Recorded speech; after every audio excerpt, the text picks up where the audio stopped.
Hello everyone. आप सब कैसे हो? आई होप आप सब बहुत अच्छे होंगे। तो दोस्तों, कुछ दिन से मैं थोड़ा बिजी थी, इसलिए स्टोरी अपलोड नहीं कर पा रही थी। अब मैं कंटिन्यू स्टोरी को अपलोड करूँगी।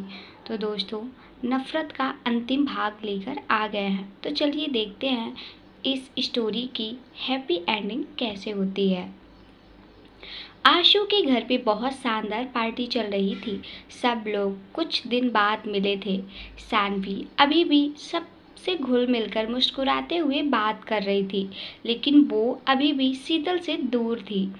सब लोग बर्थडे एंजॉय कर रहे थे। सबने केक कट कर लिया था। अर्जुन और सानवी दोनों एक दूसरे से बात भी नहीं कर रहे थे, और यही बात अब सानवी को और ज़्यादा टेंशन दे रही थी। अब आगे पार्टी में सब इंजॉय करके कार से अपनी अपनी घर निकल गए थे। सानवी अर्जुन में से कोई एक दूसरे से बोल ही नहीं रहा था। दोनों एक ही कार में थे, लेकिन दोनों चुपचाप थे। दोनों के बीच पसरी हुई खामोशी साफ बयां कर रही थी कि दोनों अभी भी एक दूसरे से नाराज थे। अगली सुबह भी सबकी जिंदगी में यूं ही हो गई थी। सानवी बेडशीट सही कर रही थी और अर्जुन अपने बाल सही कर रहा था। आईने के सामने खड़े होकर अर्जुन ने आईने में से ही सानवी को देखा और कहा, आज मेरी बहुत इम्पोर्टेंट मीटिंग है। सानवी सानवी ने जैसे ही सुना, वह अर्जुन के पास आई और उसके होठों पे अपने होठ हल्के से रखे और दूर हो गई और उसके सीने से लगकर कहा, भगवान तुम्हें ऐसे ही खूब तरक्की दे। मीटिंग आपके साइड ही होगी और जो मांगते हैं ना भगवान से, वह भी आपको मिल जाए। अर्जुन ने उसके चेहरे को अपने हाथ में लिया और उसके गाल और माथे पे किस करके कहा, थैंक यू, अब मैं चलता हूँ वरना मैं लेट हो जाऊंगा। सानवी ने अर्जुन को देखा और उसका हाथ पकड़कर कहा, नाश्ता नहीं करके जाओगे? अर्जुन ने सानवी को देखा और कहा, तुम नीचे आओगी नहीं और मैं करने वाला नहीं, इसलिए मैं ऑफिस में कर लूँगा, बाय। इतना बोलकर अर्जुन नीचे चला गया। राज, कपिल और अर्जुन तीनों ऑफिस चले गए थे। सानवी को अजीब सा फील हो रहा था। उसने जैसे ही अपने कदम बाहर की ओर बढ़ाए कि उसे उल्टी हुई, तो वो सीधा वॉशरूम में चली गई। आहाना, जो कि सानवी के रूम से में ही आई हुई थी, सानवी को यूं अचानक भागते हुए वह देख वॉशरूम में आ गई और सानवी की पीठ सहलाने लगी। थोड़ी देर में सानवी बाहर आई तो आहाना ने उसे देखकर पूछा, आप ठीक है ना दी? सानवी ने आहाना को देखा और कहा, नहीं, उल्टियाँ हो रही हैं सुबह से और मन भी बहुत अजीब हो रहा है, पता नहीं वीकनेस भी फील हो रही है। आहाना, मेरी बात मानिए और एक बार आप टेस्ट करके देख लीजिए प्लीज़ दी, मेरे लिए। पता नहीं मेरा मन बोल रहा है, प्लीज़ दीदी। सानवी, नहीं आहाना, ऐसा कुछ नहीं है। एक बार टेस्ट करने से सिर्फ बहस होती है और मुझे मेरे अंदर वह आशा नहीं जगानी। आहाना, पता नहीं, लेकिन मुझे डर लग रहा है। मुझे लग रहा है, प्लीज़ दी, एक बार आप कर लीजिए ना। सानवी, हो सकता है शायद 2 दिन से मैंने कुछ अच्छे से नहीं खाया है, इसलिए हो रहा है। आहाना, प्लीज़ ना। सानवी ने आहाना की तरफ देखा और वहाँ से उठकर वॉशरूम में चली गई। जब थोड़ी देर बाद सानवी आई तो उसके फेस पे बहुत बड़ी स्माइल थी। आहाना, हम माँ बनने वाले हैं और तुम चाची। सानवी ने मुस्कुराते हुए कहा। आहाना, वाह, देखा, मैंने बोला था ना, सबको बताती हूँ, लेकिन अर्जुन जीजू को सिर्फ आप बताओगे। वह काफ़ी टाइम से खुशी के लिए तड़प रहे थे। आज बहुत खुश हो जाएंगे वह, देखना।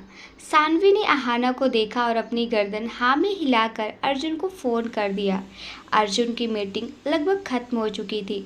उसने फ़ोन पर सानवी को कॉल देखी तो मुस्कुराते हुए उठा लिया और उठाते ही सीधे कहा, क्या हुआ सानवी, अभी तो मैं आया था, इतना जल्दी याद आ गई तुम्हें मेरी? सानवी ने अर्जुन की बात सुनी और मुस्कुराते हुए कहा, तुम्हारे लिए खुशखबरी है अर्जुन। अर्जुन, हाँ तो तुम क्या शॉपिंग करने के लिए रेडी हो गई? सानवी, वह तो है, बट अर्जुन, सना का भाई या बहन आने वाला है। अर्जुन, ओके बाय, एयरपोर्ट से लाना है। सानवी ने अर्जुन की बात सुनी और उस पर चिल्लाते हुए कहा, अर्जुन, अर्जुन, सॉरी, क्या बोला तुमने, वापस बोलना एक बार। सानवी मुस्कुराते हुए, मैं अर्जुन, हाँ तुम। सानवी, मैं अर्जुन, हाँ बोल भी दो। सानवी, तुम पापा बनने वाले हो और मैं मम्मा। अर्जुन, हाँ हाँ, अचानक से क्या कहा तुमने? मैं पापा बनने वाला हूँ? Oh my God. सानवी, मैं बता नहीं सकता मैं कितना खुश हूँ। मैं अभी घर आ रहा हूँ, बस तुम थोड़ी देर बैठो, मैं अभी घर आ रहा हूँ। दोनों साइड से फ़ोन कट हो गया था। सानवी भी मुस्कुराते हुए अपने पेट पे हाथ रख के कुछ सोच रही थी। अर्जुन ने कपिल को देखा और उसे गले लगाते हुए कहा, कपिल, मैं पापा बनने वाला हूँ। कपिल अर्जुन के कंधे पर थपथपाते हुए कहा, बहुत बहुत बधाई हो यार, बहुत ज़्यादा खुशी मुझे तेरे लिए। राज, बधाई हो अर्जुन। थैंक यू, मैं घर जा रहा हूँ। थोड़ी देर बाद ही सब लोग घर आ गए थे। अर्जुन ने देखा तो सानवी सोफे पर बैठी हुई थी। अर्जुन ने उसे देखते ही अपनी गोद में उठा लिया और गोल गोल घूमने लगा। दोनों आज बहुत खुश नज़र आ रहे थे। दोनों को खुश देखकर बाकी सब भी बहुत खुश नज़र आ रहे थे। सानवी ने अर्जुन के कंधे पे हाथ मारते हुए कहा, मुझे अब नीचे उतारो। अर्जुन, अर्जुन, अरे खुशी में मैं भूल ही गया। अर्जुन सानवी को वापस सोफे पर बैठाते हुए बोला, बता नहीं सकता मैं कितना खुश हूँ। Thank you so much Saanvi, मुझे इतनी बड़ी खुशी देने के लिए। मैंने तो होप ही खो दी थी कि मैं कभी यह खुशी टीच कर पाऊँगा। मुझे लगा था शायद मैं कभी पापा ही नहीं बन पाऊँगा, लेकिन थैंक यू सो मच। आज मैं इतना खुश हूँ कि मैं चिल्ला चिल्ला के पूरी दुनिया को बता सकता हूँ। ऐसे ही धीरे धीरे मैं पूरे 9 महीने हो चुके थे। सब लोगों की लाइफ बहुत अच्छे से चल रही थी, लेकिन आज की शाम पता नहीं किसके लिए कैसी थी। अर्जुन ने सानवी के लिए काफ़ी कुछ किया था इन 9 महीनों में। वह हर पल सानवी के साथ रहता था और हमेशा उसके खाने पीने का ध्यान रखना, और आज भी वही सब था। सानवी हॉस्पिटल में थी और अर्जुन बाहर चक्कर काट रहा था। अस्पताल के बाहर सब लोग एक साथ खड़े हुए, कोई आंखें बंद किए हुए था तो कोई हाथ जोड़कर खड़ा हुआ था। सबको सानवी के लिए बहुत ज़्यादा टेंशन हो रही थी। आरव की पूरी फैमिली वहीं पर थी। आशु और मानसी भी वहीं पर थे और बाकी अर्जुन की भी पूरी फैमिली वहीं पर थी। सब लोग सानवी के लिए प्रार्थना कर रहे थे। अर्जुन की तो बस हालत खराब हुए जा रही थी। वह लगातार इधर से उधर चक्कर काट रहा था। तभी आरव ने उसके कंधे पे हाथ रखते हुए कहा, इतना ज़्यादा टेंशन मत लो, सब कुछ ठीक हो जाएगा। सानवी को और बच्चों को भी कुछ नहीं होगा। तुम्हें पता है अर्जुन, यह वाली फीलिंग सबसे ज़्यादा अच्छी होती है। तुम्हें दुनिया भर का सबसे अच्छा एहसास अब होगा जब तुम अपनी बेटी या फिर अपने बेटे को गोद में लेकर घूमोगे। जब मैं पहली बार मीरा को अपनी गोद में लिया था ना, मैं बता भी नहीं सकता तुम्हें कि मुझे क्या फील हुआ था। ऐसे लग रहा था मानो जैसे दुनिया की सारी खुशियाँ मेरे पास आ गई हूँ। पर अफसोस अपनी वाइफ को नहीं बचा पाया था। पर तुम सच में देखना, जब तुम अपने बच्चों को हाथ में लोगे ना, तो तुम्हें आस पास कुछ भी नज़र नहीं आएगा सिवाय खुशी के। तुम पापा बन जाओगे और सबसे बेस्ट फीलिंग यही होती है दुनिया की। अर्जुन ने आरव की बात सुनी तो उसे थोड़ा बहुत अच्छा लगा। उसने आरव के कंधे पे हाथ रखा और कहा, यही तो फीलिंग्स जाननी थी मुझे। बस अब जो भी हो अच्छा हो, सानवी को बच्चे को कुछ ना हो। उसने इतना ही कहा था कि तभी थोड़ी देर बाद सबके कानों में बच्चे की रोने की आवाज़ आई, तो सबके फेस पे खुशी आ गई थी। सभी लोग बहुत खुश नज़र आ रहे थे। तभी डॉक्टर बाहर आ गए। उन्होंने मुस्कुराते हुए सबकी तरफ देखा और अपने हाथ के ग्लव्स निकालते हुए कहा, बहुत बहुत मुबारक हो, आपको बेटी हुई है। इतना बोल डॉक्टर ने अर्जुन की तरफ देखा और वापस कहा, घबराने की कोई बात नहीं है, आपकी वाइफ भी बहुत अच्छी हैं और काफ़ी ब्रेव भी है। इतना बोलकर डॉक्टर वहाँ से चले गए थे। डॉक्टर के जाते ही सबके चेहरे पे खुशी आ गई थी। सब अर्जुन को गले लगाकर बधाइयाँ दे रहे थे। अर्जुन का तो मानो जैसे बस अभी अपने बच्चों को लेकर यहाँ से चले जाए। उसे तो बस सानवी और अपने बच्चों से मिलने की जल्दी हो रही थी। अर्जुन ने सबको देखा और आरव की यह देखकर कहा, मिठाई बंटवा कर आता हूँ। इतना बोल अर्जुन अपनी जेब से पैसे निकालकर वही बांटने लगा। कुछ देर में सब लोग एक जगह वापस शांत खड़े हो गए थे। तभी थोड़ी देर में एक नर्स एक बच्चे को लेकर बाहर आई और अर्जुन को पकड़ाते हुए बोली, बहुत बहुत बधाई हो, बेटी हुई है और इसका नेक लिए बिना हम आपको बेटी नहीं देने वाले। नर्स की यह बात सुनते ही अर्जुन ने उसे पैसों की गड्डी पकड़ाई और उसके हाथ से बच्चा अपनी गोद में ले लिया। अर्जुन ने जैसे ही उसे हाथ में लिया तो उसके हाथ गाल पर गए। अर्जुन ने उसे देखा और अपने चेहरे से उसके चेहरे को लगाकर कहा, बहुत बहुत ज़्यादा तड़पाया है आपने अपने पापा को। कितना मिस कर रहा था मैं आपको, पर आप आ गए ना, अब सब कुछ ठीक हो जाएगा। अब हम बाप बेटी मिलकर सबको परेशान करेंगे, खासकर तुम्हारी मम्मा को। इतना बोलते हुए अर्जुन की आंखों में हल्की नमी आ चुकी थी, तो वह छोटी सी बच्ची अर्जुन की गोद में हल्का हल्का मुस्कुरा रही थी और अर्जुन को एकटक अपनी काली काली आंखों से देखे जा रही थी। सब लोग एक एक करके सानवी के पास आ गए थे। अर्जुन उसके पास आया और उसके माथे पे किस करके बोला, thank you so much Saanvi, मुझे यह पल, यह सुकून, यह एहसास देने के लिए। मैं तुम्हें एक्सप्लेन भी नहीं कर सकता कि मैं आज इतना खुश हूँ। लग रहा है जैसे पूरी दुनिया की खुशियाँ सिर्फ मेरे पास आ गई हों। Thank you so much. इतना बोलकर उसने वापस से सानवी के हाथ पे किस कर लिया।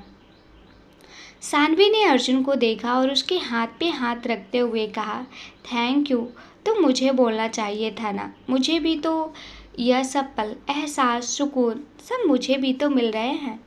एक तुम ही तो थे जो मुझे हमेशा इस चीज़ के लिए हौसला देते थे कि एक दिन सब कुछ सही हो जाएगा। देखो आज हमारी प्यारी सी बेटी आज हमारे साथ है। अर्जुन ने बच्चे को सानवी को दिया। उसके माथे से माथा टिकाकर दोनों एक दूसरे को देखने लगे। धीरे धीरे में पूरे 5 साल बीत चुके थे। सबकी लाइफ बहुत अच्छी चल रही थी। सुबह सुबह का समय था। सानवी किचन से निकलकर अपने हाथ में नाश्ता की प्लेट लेकर ऊपर सीढ़ियों की तरफ जा रही थी। उसके चेहरे पे हल्का सा गुस्सा भी था। वह सीढ़ियाँ चढ़कर एक रूम में आई और अंदर आकर बोलने लगी, रद्दू बाहर निकलो कवर्ड से, वरना मैं बहुत मारने वाली हूँ आज तुमको। तुम्हारी शैतानियाँ दिन पर दिन बढ़ती जा रही हैं और तुम्हें बिल्कुल भी मम्मा की बात नहीं सुननी ना। चलो बाहर निकलो। तभी उसके कानों में अलमीरा के पास से एक आवाज़ आई, नहीं नहीं नहीं, मैं नहीं आ रही मम्मा, मुझे नहीं खानी है गंदी गंदी सब्जी। सानवी ने चारों तरफ देखा और इस बार बड़े आराम से कहा, रट्टू बच्चा, मैं आपसे आखिरी बार बोल रही हूँ, बाहर आ जाइए, वरना अगर मैं आकर आपको पकड़ी ना तो सच्ची बता रही हूँ बहुत ज़्यादा डांटूंगी और खाना भी नहीं दूंगी। रट्टू ने अपनी कबर्ड का गेट खोला और हल्का सा बाहर देखने लगी। उसने बाहर देखा तो सानवी अपने हाथ में नाश्ता की प्लेट लिए चुपचाप खड़ी हुई थी।